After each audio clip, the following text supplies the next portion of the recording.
The Consumer Goods Council of South Africa has met with the Trade and Industry Ministry to discuss the recent panic buying that stemmed from the COVID-19 outbreak and the declaration of a national disaster on Sunday by the President.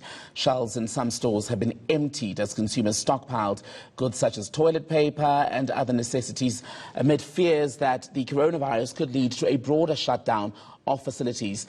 Let's find out how the meeting with the government and the Consumer Goods Council went. I'm joined now by Patricia Pillay. She's with the council. Patricia, very good evening to you. Thank you for being on Nightline. So, are consumers heeding this advice against panic buying?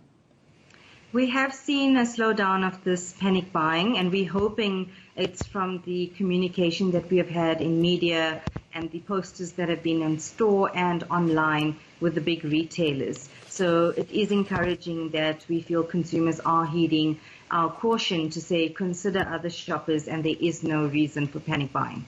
And one of the suggestions, of course, to deal with this issue is that the big retailers themselves need to now bring into force some sort of limits on just the quantities of goods that people can buy. How soon can we expect those measures to begin? Well, a lot of retailers had already put that into place when they did realize that people in South Africa were panic buying, but we already have them initiating that. So you would already see that in stores.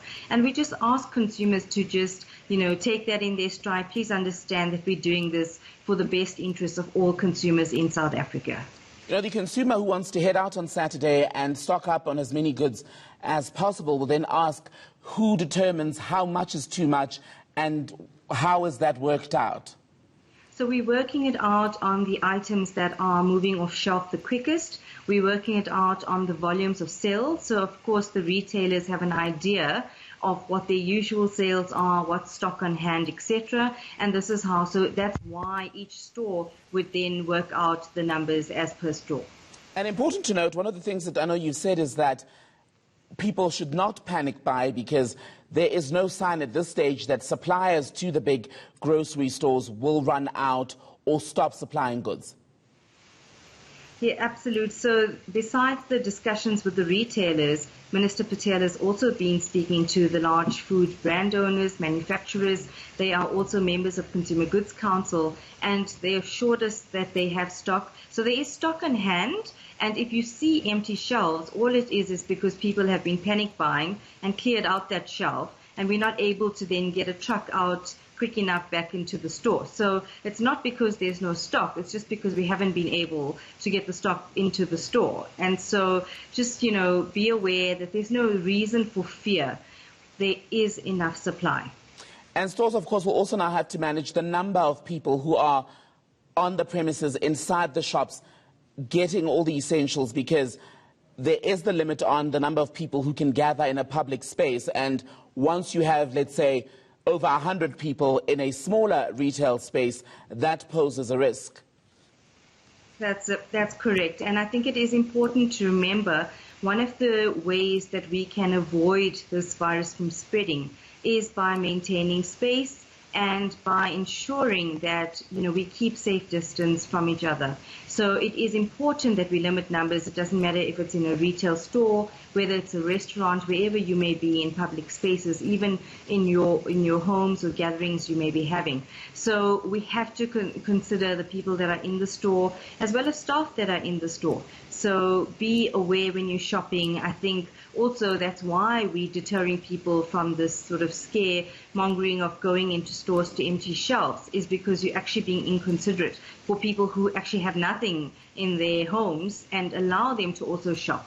So please just aware not to crowd stores, not to line up, right behind each other. Create a meter space between each other when you're standing in lines. Just on the 100 quota, if we can call it that, Patricia, how's that going to be managed?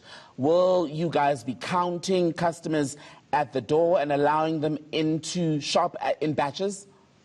So what we're trying to do is get clarity in terms of, actual monitoring, because already the retail stores have capacity in terms of staff. So if we have to now work out and subtract staff, then we wouldn't be able to even have customers in store if we work on 100. So we're trying to just work more on a planning from a space perspective. So we're allowing a meter between customers. So it really will be management of and control, like you're saying, where the managers, the staff in the store would manage the movement of people, and try and be reasonable as consumers and just be tolerant and work with the staff at the store. So, if we're not going to have a line and allow people, we're just going to try and manage the flow on the day. And we just ask for tolerance, for patience, and just understanding at this time. Last question then, Patricia. Pick n Pay introduced a wonderful thing this week where they were responding to this panic buying where for an hour in the morning, the elderly, the most vulnerable to this COVID-19 pandemic, are being allowed in first to go in, do their shop before the rush. Are the other grocers doing the same? Well, we are encouraging this, and one of the main reasons for this is, like we've seen in Italy, it's the most vulnerable people that are susceptible to this virus. So we actually do want them to go in, be able to then get back, not spend a lot of time outdoors, and then be able to be back safe in their homes so that they are not susceptible to this virus. So I think it is very important that we give them an opportunity. And at the same time, I think we encourage others to try and do this as well. It's great practice. And at the same time, consumers, check up on the elderly around you, give elderly a chance in the line, let them go first. And just, like I've been saying with all the media channels and to consumers, we plead with you at this time to practice the spirit of Ubuntu. Let's just work with each other. Let's support each other as a country. Patricia Pillay with the SA, or rather the Consumer Goods Council of South Africa, I thank you.